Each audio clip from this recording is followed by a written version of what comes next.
Nahuli kam ang tangkang pagnanakaw ng isang lalaki sa isang tindahan sa Mangaldan, Pangasinan. May ulat si Claire Lacanilaw.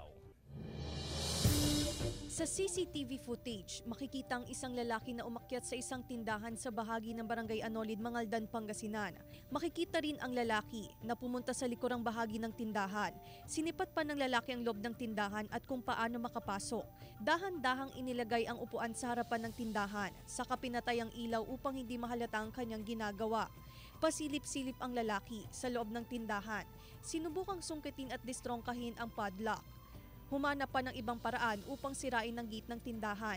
Ilang beses na nagpalingalinga ang lalaki, saka ilang beses din na sinubukang buksan ng padlock. Ayon sa may-ari ng tindahan, mahigit 1 oras ang itinagal ng lalaki bago tuluyang umalis. Bigo siya na makapasok sa tindahan at wala siyang natangay.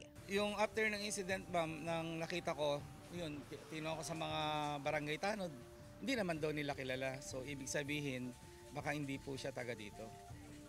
Ayun lang ang namin. So sana ito, mahuli yun, ano? So baka para hindi na siya makapagbiktima ng iba. Dahil sa insidente, pinaigting pa ng opisyal ng barangay ang pag-iikot sa lugar, lalo na sa mga business establishment upang masawata ang mga kawatan.